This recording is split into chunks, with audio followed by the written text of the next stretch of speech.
Todos hemos tenido cosas que nos hubiera gustado saber. Esperamos que este podcast llegue en ese momento. Y si no, que seas parte del ojalá lo hubiera sabido antes. Bienvenidos.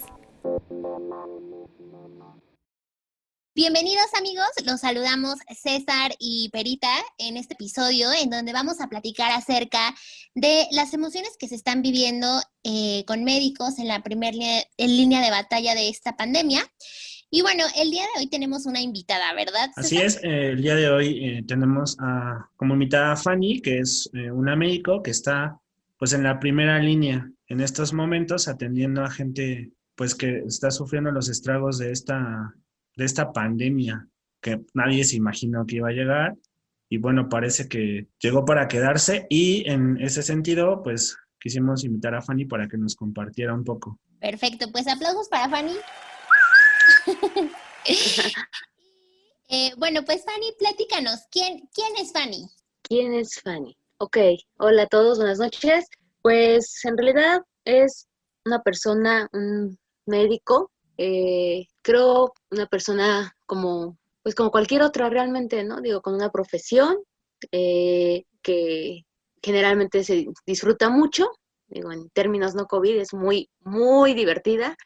Y pues básicamente alguien que le gusta mucho, ¿no? Como esta parte de interactuar con la gente, esta parte de poder darle tips, ayudar, verlos, ¿no? Cómo pueden llegar mal y después irse bien, ¿no? Después de un tratamiento, algo. Generalmente eso es como algo muy padre de este trabajo. Y pues fuera del trabajo, pues es una persona como cualquier otra, ¿no? Que disfruta de las mismas cosas que disfrutan los demás. Perfecto, Fanny. Ya nos contaste un poco de tu gusto por la medicina, pero quisiéramos saber un poco más de por qué decidiste estudiar medicina. Ok, bueno, en realidad a mí me costó mucho trabajo decidir la carrera. Yo probé varias carreras antes, Okay. todas diversas, unas de las ramas sociales, otras de las ramas administrativas, y realmente creo que la última que pensé era en biológicas, ¿no? Ok. Para ser sincera, fue lo último que yo pensé estudiar. Eh, Después de probar varias carreras que no me gustaban, decido darme un año sabático y me invitan a comunidades rurales a apoyar en diversas actividades. Una de esas actividades, recuerdo que iba un chico que era pasante de medicina y me dice, ¿qué crees? Que en las comunidades rurales no puedo explorar yo a gente, no puedo explorarla porque todavía hay mucho machismo y yo como hombre no puedo explorar a una mujer. Entonces me dice literal, necesito una mujer que vaya conmigo para que me permitan los hombres revisar, ¿no? Y que me ayude a explorar cosas, ¿no? Yo te voy diciendo cómo, porque yo mi primera reacción fue, ¿y yo qué voy a hacer si yo no sé nada de medicina, ¿no? Claro. Y bueno, resulta que literal me dijo, vas a ir de mi cargamaletín y de asistente, ¿no? Y dije, bueno, pues va. Y literal fui de cargamaletín. Él llevaba las medicinas, las cajas pesadas, y yo llevaba su maletín, ¿no?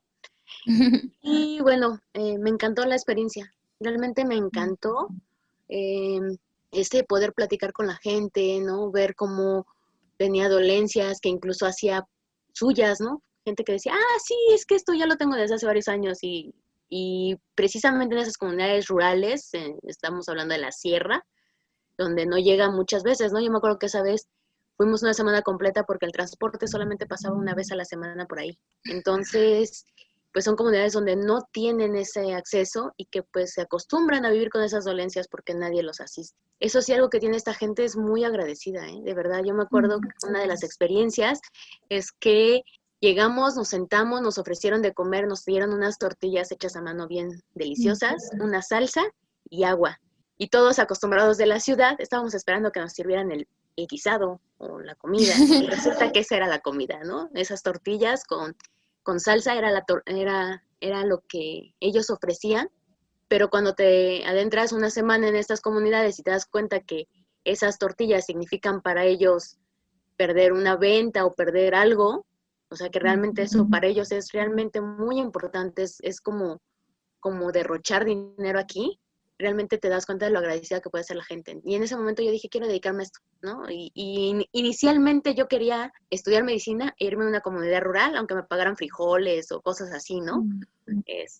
Por azares de la vida, me interesa estudiar otras especialidades, otras cosas, y bueno, sigo en la ciudad, pero en realidad ese fue mi interés por la medicina.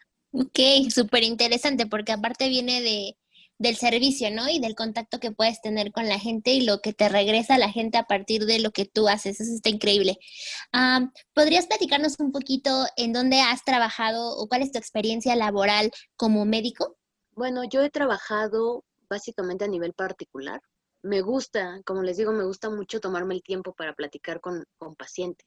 Y realmente los hospitales no te brindan esa oportunidad. La demanda de pacientes te obliga a tener que verlos en muy poco tiempo, los conoces muy poco, puedes hacer muy poco por ellos, ¿no? Realmente, porque también estás restringido en materiales, en medicamentos, ¿no? No puedes ofrecerles más allá de lo que te indica la institución. Entonces, realmente ese ámbito nunca ha sido como mi hit, pero el nivel particular me encanta, ¿no? Me gusta esa parte como de poderme dedicar media hora, 40 minutos a un paciente con toda la calma, y es a lo que más me he dedicado. Y eso mismo me ha llevado también a buscar otras alternativas.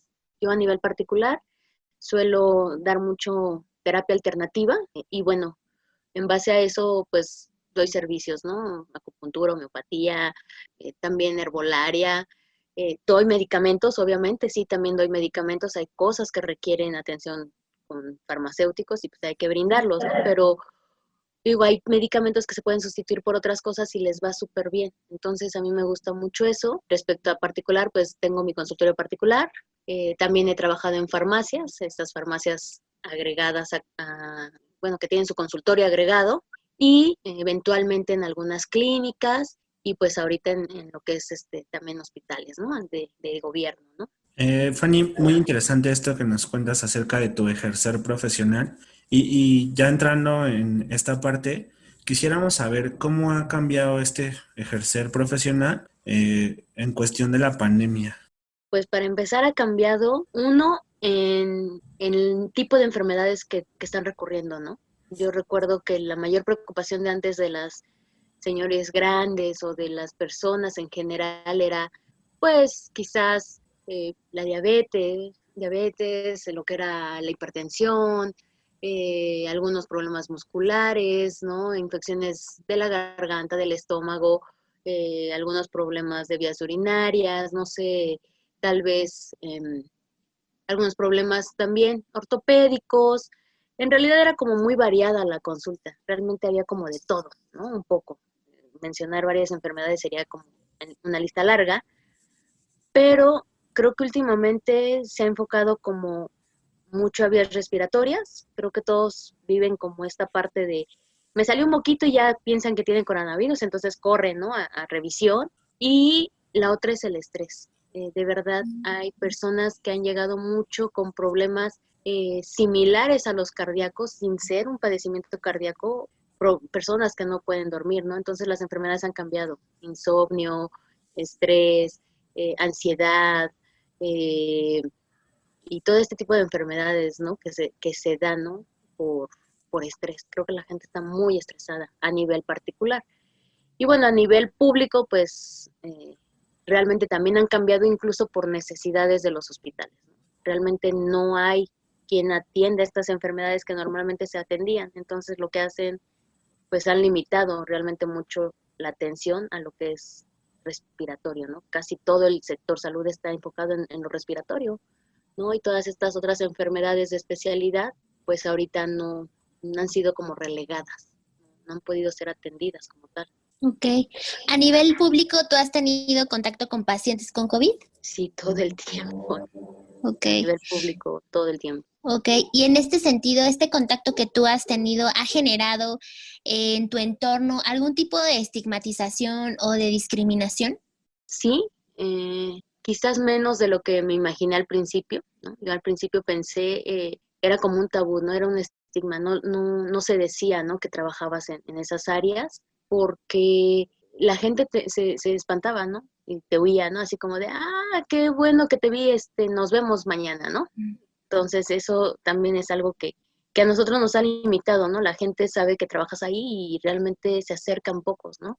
Debo reconocer que algo que sí nos ayuda mucho es que, por ejemplo, vas a las tortillas y todos te ceden el paso, ¿no? Para que pases primero. Entonces tiene ciertas ventajas, ¿no? Quieres ir a la tienda y te ceden el paso y entonces pues no haces filas, es una ventaja que tenemos, ¿no? Que cuando saben que trabajas en estas instituciones, es una ventaja realmente divertida.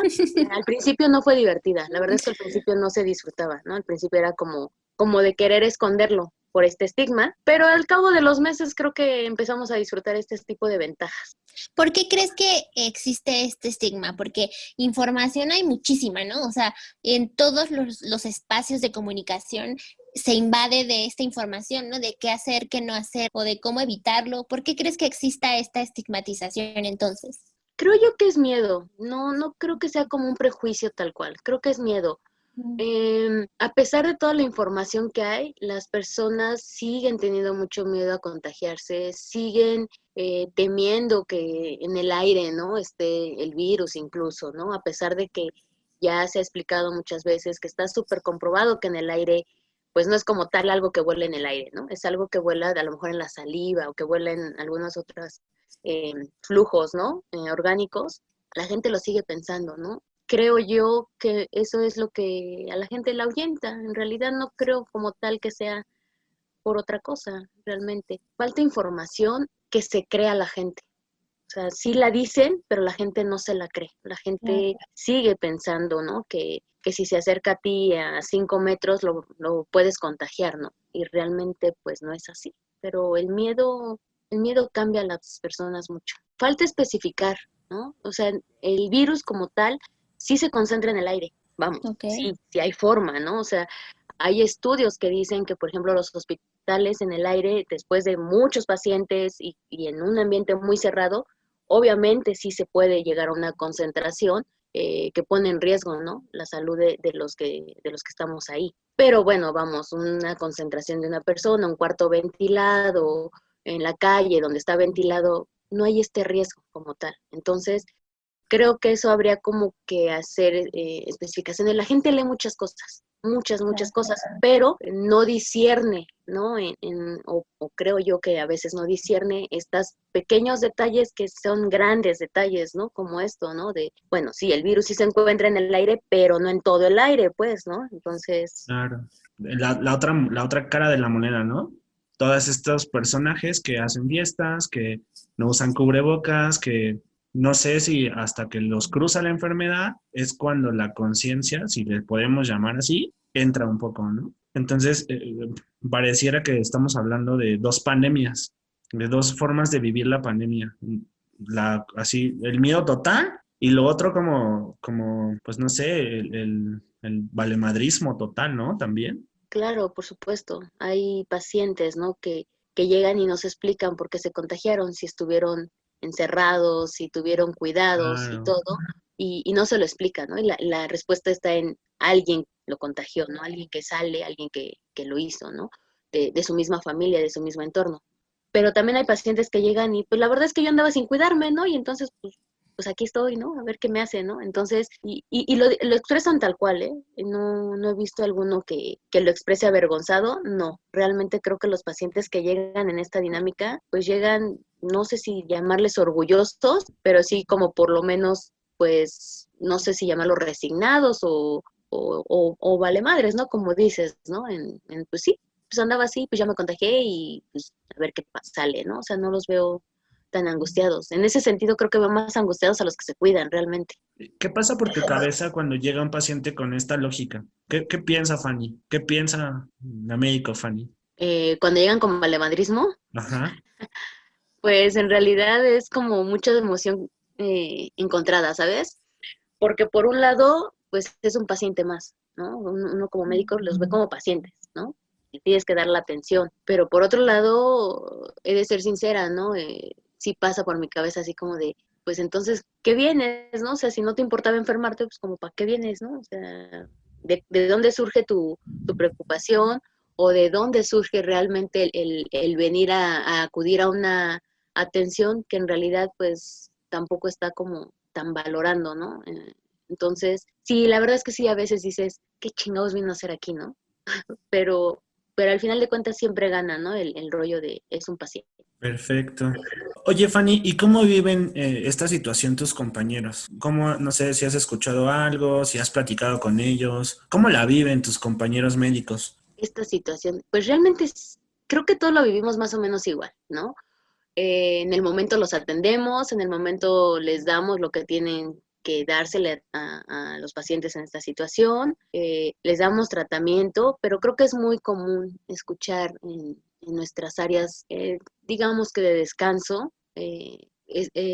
pues como el desahogo, ¿no? De, no, me llegó un tipo así, ya no sabía ni qué decirle, ¿no? Porque además viene descarado, ¿no? Y se nota el disgusto, quizás no como el enfado como tal, pero creo que sí se vive con un cierto enojo, ¿no? Hacia este, pues sí, descaro, ¿no? Sobre las personas, ¿no? De que no les importa. Entonces, de repente, sí es como muy común que nos desahoguemos entre nosotros y digamos, me daban ganas de botarlo ahí, ¿no?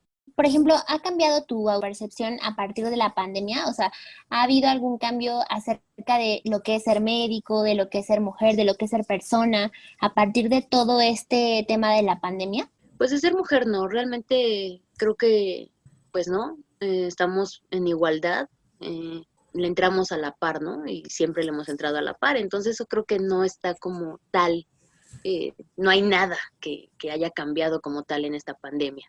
Respecto a ser médico, pues creo que en realidad se ha como hecho más visible algo que siempre ha estado, ¿no? Yo recuerdo que antes, o bueno, cuando empezaba esta pandemia, un tema muy importante fue con mi familia, ¿no? Que me decían, ¿cómo crees que vas a estar ahí, no? Y cómo te vas a exponer, ¿no? Y algo que yo les dije es que siempre estoy expuesta, realmente, ¿no? O sea, como médicos no es de última generación o de moda que estemos usando cubrebocas, ¿no? Creo que muchos de nosotros ya usábamos cubrebocas porque era muy común que el niño, que el adolescente, que las personas que venían enfermas nos contagiaran, ¿no? Entonces creo que es algo que nosotros ya teníamos como hábito en nuestras consultas, ¿no? En particular por este problema, ¿no? De que siempre estamos expuestos, realmente siempre estamos expuestos. La diferencia es que a lo mejor en otros momentos conocíamos lo que era la cura, conocíamos el tratamiento,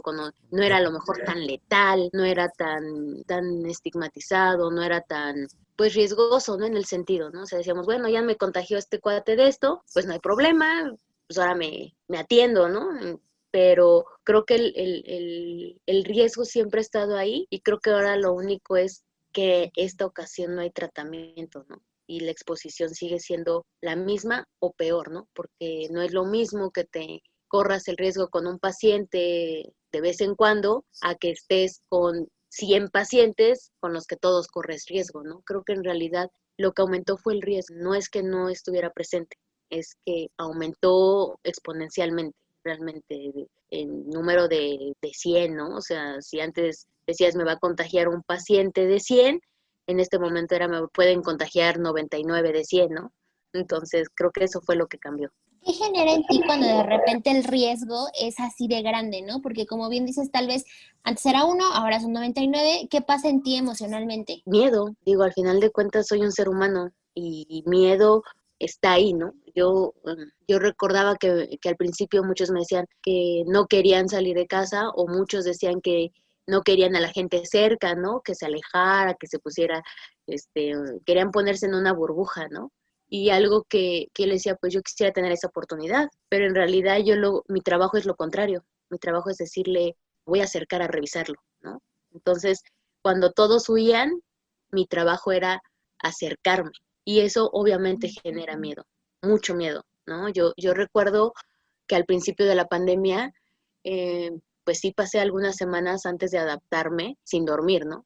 Y era terrible porque yo soy una persona muy dormilona. Yo generalmente me acuesto y a los 2 minutos yo ya estoy totalmente dormida. Al principio de la pandemia pasé varias noches sin dormir, ¿no? Era de verdad, en ese momento yo no lo ubicaba como su origen en el miedo, ¿no? En ese momento yo decía, bueno, ¿por qué no puedo dormir? Pues al final de cuentas, pues ya pasó, o sea, al final de cuentas, pues sí, estuve trabajando ahí en la tarde o estuve trabajando ahí en algún momento del día, pero pues ahorita ya es mi descanso, ¿por qué no puedo dormir, no? Y con el tiempo tuve que aprender eso, ¿no? E identificar eso en mí, ¿no? Tengo miedo y tengo que trabajarlo, ¿no? Y bueno, para eso sí me ayudaron muchas cosas. La meditación, algo que me quedó muy grabado fue la oración, ¿no? Muchos tenemos fama como médicos de ser escépticos, ateos y demás, ¿no? No todos, también hay muchos médicos que creen mucho, ¿no? En esto, pero algo muy curioso fue que yo como tal no hacía una oración o un rezo como están acostumbrados, ¿no? Toda la población, ¿no? De ir a persinarse y no sé qué tanto hace la gente. La verdad es que yo no tengo como ese hábito, debo ser sincera que no. Hago una oración, pero mi creencia es diferente, ¿no? Mi creencia es más como hacia algo que yo sé que me puede escuchar o como hacia algo que yo pueda hacer una petición, ¿no? Y mi relación en ese sentido hacia esta parte como espiritual es diferente, ¿no? Más allá de unos rezos, es más como la confianza, ¿no? De poder entrar en conexión con algo que yo creo es más poderoso, ¿no? Y sin embargo, algo que me ayudó mucho para poder dormir, curiosamente, alguna noche que no podía dormir dije, tengo que poner algún mantra o tengo que poner algún rollo que me relaje y no encontré nada en mi celular, ¿no? Y resulta que lo único que encontré fue una oración que en algún momento traía en mi celular porque tenía que estudiarla por algunas actividades que tengo y precisamente era una oración católica que yo dije, ay, pues lo único tranquilo que tengo es esto o escuchar ska y el ska no creo que me ayude a dormir, ¿no? Y Seguro entonces no. la escuché y curiosamente era una oración muy padre porque ahí decía, ¿no? Que tenías que tener confianza en lo que tú creyeras y vas a estar bien, ¿no? Y que iba a tenerte, ¿no? Que no importaba cuántos hombres cayeran de un lado o del otro lado, tú ibas a estar bien, ¿no? Y entonces como que en ese momento me hizo clic y dije, claro, es miedo y tuve que como hacerlo, ¿no? Y después de eso lo hice hábito, realmente creo que algunos meses hice hábito escuchar esa oración que no era algo a mí y alguna vez se lo platiqué a alguna amiga, ¿no? Y algo muy curioso que me dijo fue, es que en las trincheras no hay ateo. Wow. Creo que me hizo mucho Órale. sentido porque de verdad sí, ¿no? O sea, en estos momentos de crisis, pues todos tuvimos que agarrarnos de algún lado. Y en muchos fue esto, ¿no? Digo, no necesariamente convertirse al catolicismo, pero sí tuvimos que entrar en este rollo, ¿no? De confiar que algo nos estaba cuidando o que por lo menos íbamos a estar bien. Qué bonito. Ok. Entonces, de alguna manera nos estás hablando que lo que te motiva o lo que te da valentía para estar ahí en el campo de batalla, una parte, por supuesto, es el conocimiento y la otra tiene que ver con lo que podemos llamar una dimensión espiritual o una práctica espiritual. Claro, no hallaría otra forma de hacerlo, ¿no? Independientemente de cuál sea la creencia de cada quien, Ok. tienes que pensar que algo te guía o tienes que pensar que algo te cuida. eh, no sé, ¿no? O sea, puedes pensar que te cuida un ser superior o puedes pensar que te cuida una tarjeta que te venden antivirus, pero tienes que creer en algo, ¿no? Entonces, Ok. definitivamente tienes que tener algo presente, ¿no? En mi caso, pues les estoy hablando del principio de la pandemia, cuando no existían estas tarjetas y todas estas cosas que ahora están vendiendo, ¿no? Cuando ni siquiera se hablaba de una posibilidad de una vacuna, ¿no? En ese entonces, pues yo recurrí a esta parte espiritual que además me parece la más acertada, ¿no? Porque hay cosas que son inexplicables y eso es en todos, ¿no? Y cualquier médico te puede platicar de experiencias que dices, no sé cómo se salvó este paciente, ¿no? O no hay una Ok. explicación, ¿no? O sea, casos de cáncer, casos de desahuciados de otras enfermedades que dices, no sé cómo pasó, ¿no? Y ahí solamente hay dos explicaciones, ¿no? Se la puedes echar a Dios, se la puedes echar a la energía suprema del universo, o a que el paciente le echó un chorro de ganas y entonces su entusiasmo lo sanó, ¿no? Pero de cualquier forma hay cosas siempre inexplicables en la medicina. Entonces, esta parte espiritual creo que tiene mucho que ver, mucho, ¿no? En la fe en lo que tú quieras creer. ¿Qué pasaría en tu día a día, Fanny? O sea, como parte de tu motivación, porque todo lo que nos hablas suma, ¿no? Precisamente para que tú te levantes al día siguiente y sigas en esta batalla, ¿no?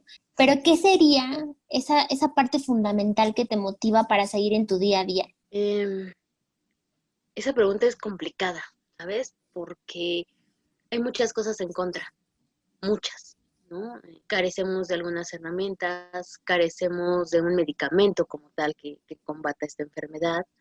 En esta pandemia nos ha tocado ver muchas cosas tristes, muchas cosas, creo que muchos en algún momento, llegó el momento en el que quisimos tirar la toalla o hemos querido tirar la toalla, ¿no? Porque te agota todas las situaciones que ves, pero de repente cuando estás en esa dinámica de pesimismo, resulta que llega algún detalle, ¿no? O sea, resulta que ves a un paciente irse bien, o resulta que ves, incluso me ha pasado, ¿no? Que llegan familiares a recoger algún cadáver, pues, y aún así te lo agradecen, ¿no? O sea, porque dicen, es que alguien lo está haciendo, ¿no? Yo sé que aunque se murió, alguien lo atendió, ¿no? Entonces creo que estas cosas a veces te motivan. En alguna plática que tú y yo tuvimos, Fanny, me contabas justamente que parte de tu trabajo al estar en la primera línea del COVID era avisar a los familiares, ¿verdad?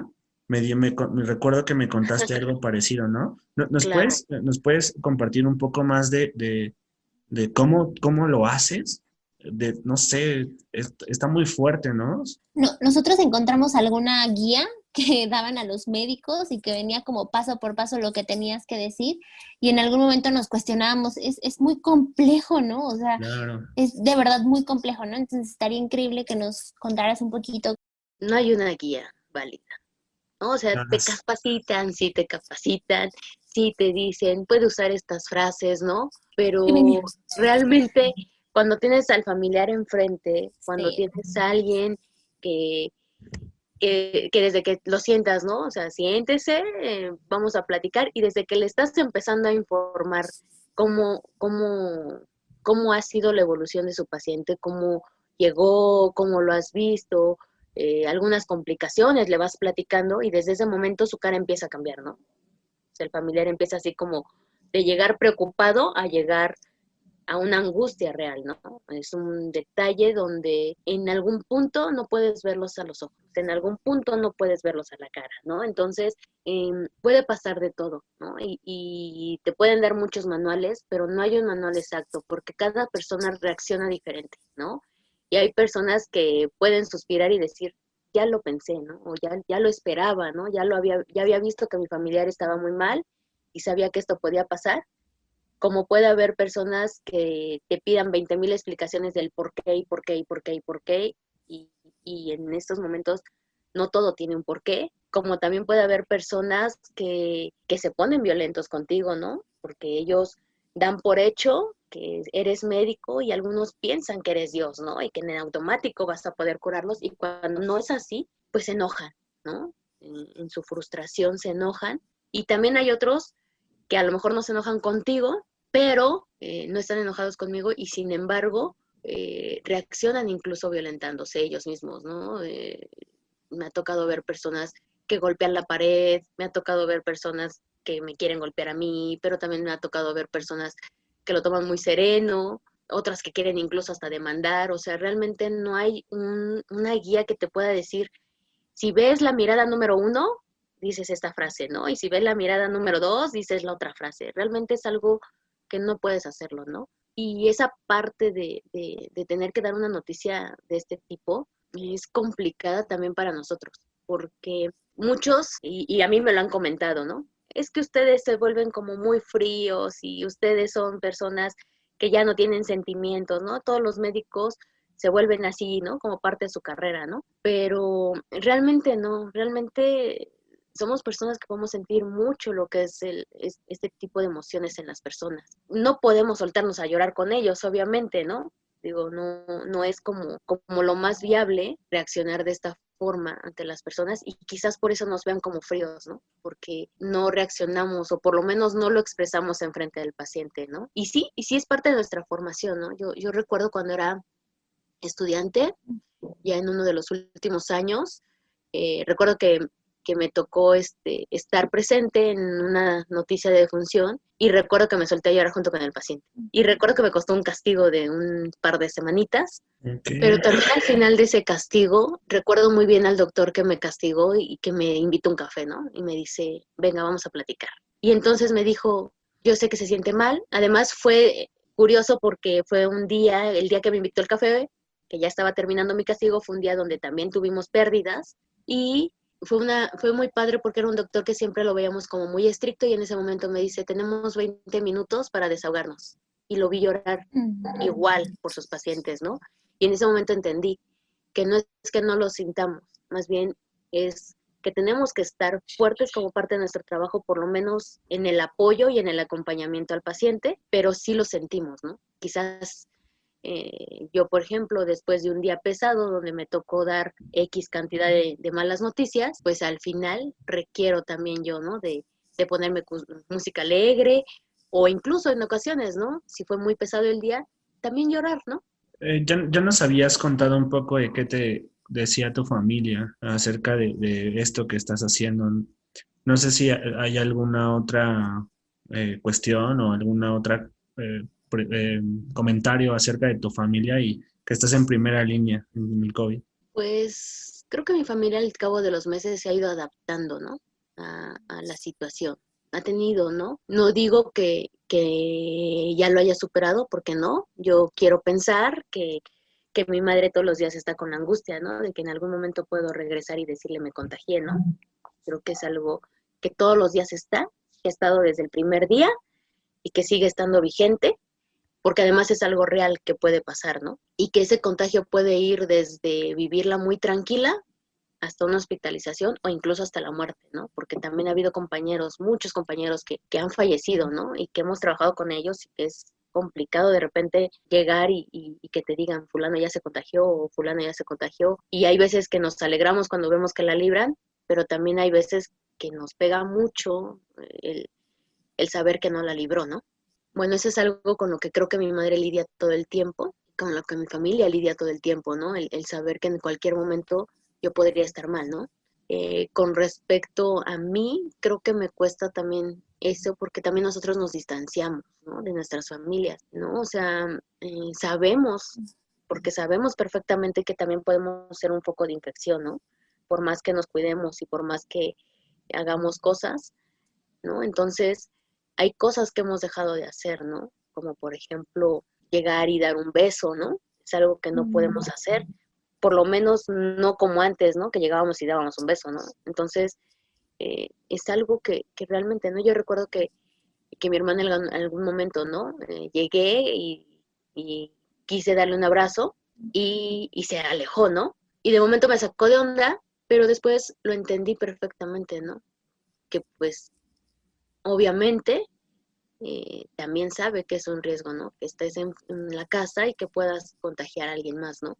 Y que a lo mejor, como otros tantos asintomáticos, pues no nos damos cuenta nosotros, ¿no? Entonces, creo que esa dinámica sí ha cambiado a nivel familiar, ¿no? Es vivir estando alejado, ¿no? No pudiendo ser tan expresivo con tu propia familia, ¿no? No pudiendo dar tantos abrazos o tanto expresión en este sentido de cariño como antes lo hacías, ¿no?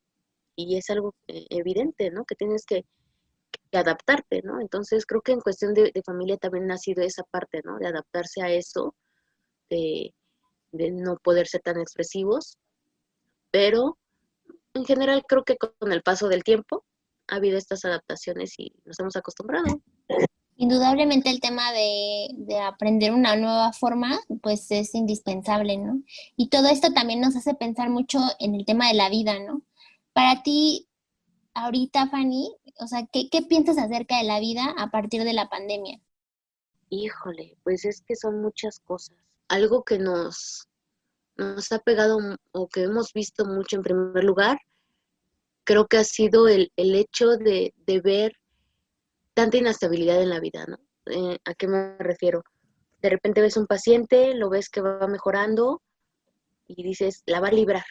Ya, es más, en 3 días se va de alta, ¿no? Y resulta que de repente lo ves al día siguiente y de un día para otro resulta que te encuentras con que no la libró, ¿no? Y entonces es como complicado porque dices, iba bien, ¿no?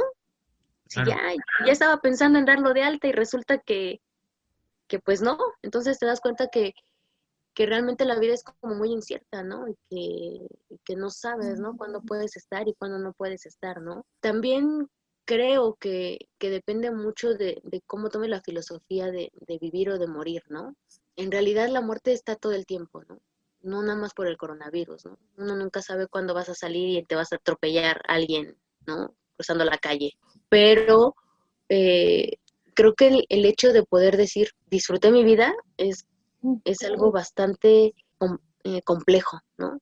Porque creo que está hecho como evidente, o sea, que todo el mundo tiene miedo a morir, pero creo que tiene miedo a morir, pero realmente no sé cuál sea el miedo a morir cuando vives con miedo a vivir. O sea, realmente la gente en este momento vive con miedo y si nos podemos analizar, no es en este momento, ¿no? Vive con miedo de empezar un negocio, vive con miedo de estudiar lo que quiere, vive con miedo de casarse con quien quiere, vive con miedo de dejar a quien no quiere, vive con miedo de todo y entonces dices, ¿por qué le tienes tanto miedo a la muerte cuando le tienes también tanto miedo a la vida, ¿no? Entonces es algo que a mí me ha hecho como enfrentar mucho, ¿no? E incluso el platicar con algunos pacientes, ¿no? Que se encuentran ahí, que dicen, ahora sí voy a cambiar, ¿no?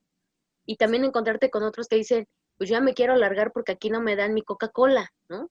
Y sí me ha tocado verlos, ¿no? Que están con el oxígeno y que dicen, es que no me curo porque no me dan mi Coca-Cola. Es cuando ves como los contrastes, ¿no? De quién realmente la experiencia le sirvió como para valorar un poco más estos aspectos y quién realmente pues no ha acabado de valorar su vida, ¿no? Porque al final de cuentas quiere irse para seguir en la misma línea que estaba, ¿no? No le sirvió como para verlo como segunda oportunidad, sino más bien como algo X, ¿no? Algo que, pues sí, qué bueno y ya. Y bueno, respecto a mí, yo ya tuve un contagio. Yo recuerdo que a mí algo que me encanta es irme de viaje. Yo soy feliz de viaje y me encanta pararme enfrente de una playa o en alguna sierra, algo con un paisaje hermoso y respirar profundo, ¿no? Y sentir la brisa o sentir el aire, sentir cómo entra a mis pulmones, ¿no? Y hace unos meses que yo me contagié y que duele respirar, realmente me di cuenta que no necesito ir tan lejos para disfrutar que el aire entre a mis pulmones. Entonces, creo que, creo que respecto a la vida también ha enseñado mucho esto, ¿no? Que no necesitas ir tan lejos o que no necesitas hacer tanto como para empezar a disfrutar lo que tienes todos los días, ¿no? Algo tan sencillo como la respiración. De verdad, el COVID duele respirar. Entonces, cuando te das cuenta de que algo tan sencillo como eso que haces en automático, porque tu cuerpo lo hace en automático, puede ser un motivo para disfrutar tanto. Esto ha venido como a reafirmar muchas cosas, las cosas que has aprendido, las reflexiones que te has llevado. Y esto último que nos compartes junto con el tema espiritual, creo que es de rescatar. Fanny, quisiera preguntarte si hay algún acontecimiento que te haya marcado en específico en esta etapa de la pandemia. No sé, no es la muerte de alguien o la muerte de un compañero, ¿no? Creo que algo que me ha marcado, bueno, han sido muchas cosas en realidad, ¿no? O sea, Supongo. obviamente, ¿no? O sea, ver, digo, no es fácil de repente enterarte de 3 compañeros, 4 compañeros contagiados en una misma semana, ¿no? Y saber que tú estuviste trabajando con él y decir, yo estuve trabajando con él hace 2 días, igual y también estoy contagiada, ¿no? Entonces creo que eso es algo, ¿no? Que he tenido que aprender a vivir con ese miedo, pero que no me paralice. Creo que es algo que me ha marcado mucho en esta pandemia, ¿no? Aprender a convivir con el miedo sin que me paralice, porque no es que se haya ido o no es que no exista, es más bien aprender a seguir actuando, a seguir poniendo en práctica cosas y a tratar de mantener la serenidad a pesar del miedo, ¿no? Creo que es algo que me ha marcado mucho en esta pandemia. Por supuesto que hemos tenido que hacer mecanismos de defensa, claro, ¿no? Algunos de ellos es la normalización, ¿no? Hemos normalizado, pues, ver todos estos aspectos, ¿no? Que en otro momento no hubiéramos aceptado, ¿no? O sea, creo que también ha sido un golpe, ¿no? Para el ego también de algunos médicos, y me incluyo, ¿no? Donde estamos acostumbrados a dar un tratamiento y a sentirnos bien fregones porque había dado resultado el tratamiento, ¿no? Y cuando te enfrentas a una situación donde te das cuenta que no eres nada, porque no importa todos los tratamientos que hagas, realmente es una enfermedad que no importa que te pares de cabeza como médico, realmente es muy incierto el resultado. Entonces creo que esa es otra cosa que también ha dejado como muy marcado esta pandemia, ¿no? el, el- el tener que vivirla con un poquito de humildad, ¿no? Desinflar un poquito los egos, porque los existe, digo, como médicos existe ese ego, ese es indudable, todos tenemos un gran ego a nivel médico, a nivel salud, ¿no? En general, digo, enfermeros, médicos y demás, y toparte con esto, creo que es algo que nos ha marcado mucho y que hemos llegado a normalizar, ¿no? O sea, que a lo mejor al principio decíamos, se me murió un paciente, yo no estaba acostumbrada a que se me murieran los pacientes, y ahora decir, pues se me murió uno, pero empezar a tomarlo con esa serenidad de, pues no podía hacer más, ¿no? Y entender que no podías hacer más es algo que también he aprendido, creo en general, y eso sí podría decir que en general, porque no es una idea que solamente sea mía, creo que la he escuchado en boca de varios compañeros, ¿no? El aprender y a normalizar pues esta realidad, ¿no? Que hay veces que no somos más que otras, cualquier persona con esta profesión, ¿no? ¿Qué te hubiera gustado saber antes de la pandemia? Quizás, pero la verdad es que es complicado esa respuesta. Que me hubiera gustado saber, pues quizás muchas cosas, ¿no? Por supuesto, evidentemente me hubiera gustado que a lo mejor viniera el coronavirus en alguna de las páginas de mi libro, de alguno, y que me dijera el tratamiento y que me dijera los síntomas y entonces yo llegar muy segura y decir, perfecto, lo distingo y te doy esto, ¿no? Quizás eso me hubiera gustado saber, ¿no? Quizás me hubiera gustado como haberlo leído antes, pero pues no fue así, ¿no? Quizás me hubiera gustado también saber cómo lidiar con el miedo, porque me hubiera ahorrado unas cuantas semanas de insomnio y me hubiera ahorrado unas cuantas semanas de literal estar aterrada, ¿no? En algún momento lo estuve, ¿no? Eso me hubiera gustado también saber, ¿no? ¿Qué otra cosa me hubiera gustado saber? Cómo lidiar, ¿no? También con tanta emoción, con tantos sentimientos, con, con... En algún momento esto se volvió como la guerra, ¿sabes? En algún momento al principio, cuando no estaban tan organizadas los hospitales, realmente el orden y la separación entre camas y todo no era como la adecuada, y entonces en algún momento era como caminar y de verdad te podías sentir como en una película, ¿no? Llámese el pianista, ¿no? Después de ver toda la gente muerta alrededor, ¿no? Digo, no estoy hablando de una situación tan trágica, pero en algún momento la sensación era la misma, ¿no? Como de ir pasando y ver como tanto desastre, ¿no? Entonces, quizás también me hubiera gustado como estar, no sé, algún manejo de emociones, ¿no?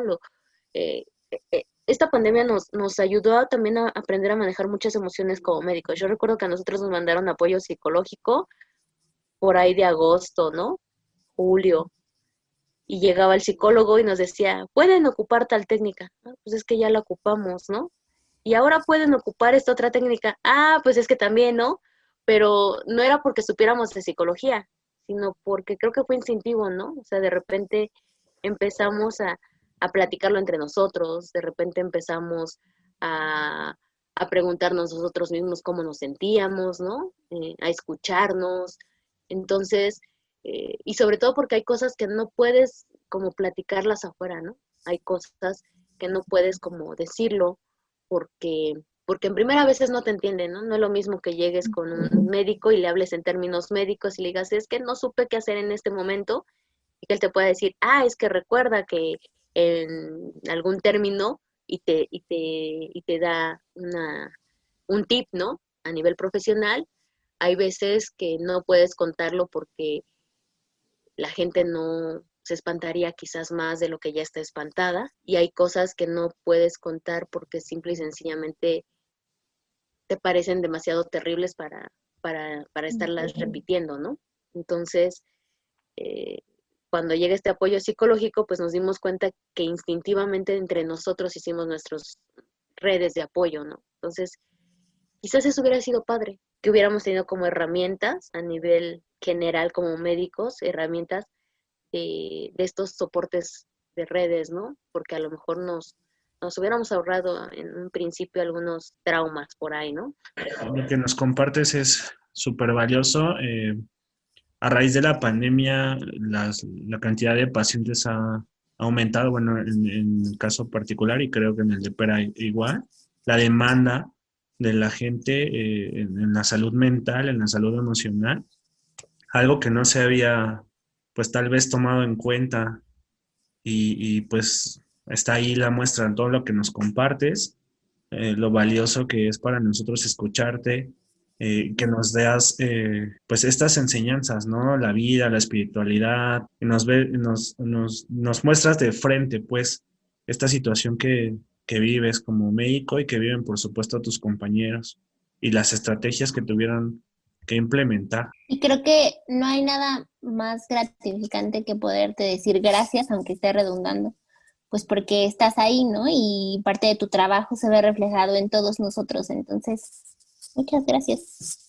Correcto, en No, nombre de todos, gracias por estar ahí, por el amor que le pones a la vida, ¿no? Que me dejas en esta entrevista, a mí me dejas eso, ¿no? La reflexión del amor a la vida, de alguna manera, ¿no? También ganarnos la muerte con nuestros actos, ¿no? Haciéndonos responsables. La salud mental, la comida, qué me meto por los oídos, qué me meto por los ojos, ¿no? Me haces pensar en todo eso y también en el miedo a la muerte que justo no había dimensionado o reflexionado tanto, ¿no? no, pues más bien, gracias a ustedes por abrirme el espacio y pues que les digo, realmente como extraordinario, ¿no? Más bien es como hacer lo que siempre se ha hecho, ¿no? Condiciones quizás un poco diferentes, pero al final de cuentas pues es algo que se hace, ¿no? Y pues más bien ahí sería como la invitación también a la gente a que se cuide, que no se pierda la vida, que no deje de disfrutar la vida por esto. Digo, no debe ser un motivo de dejarla de disfrutar. Esto también ha pegado a nivel emocional porque hemos dejado de hacer muchas cosas, ¿no? Yo lo platicaba con muchos compañeros y también nosotros nos morimos de ganas de irnos a bailar, también nosotros nos morimos de ganas de irnos a tomar un café, ¿por qué no irnos a tomar incluso, no sé, un helado, lo que sea, ¿no? Pero también sabemos el riesgo que hay. No es como tal perderse la vida, pero sí como de ser responsable. Muchas gracias, Fanny, por lo que nos compartes. No, gracias a Muchas ustedes. gracias, Fanny. Gracias, Gracias, Fanny. gracias, Gracias, Fanny. gracias.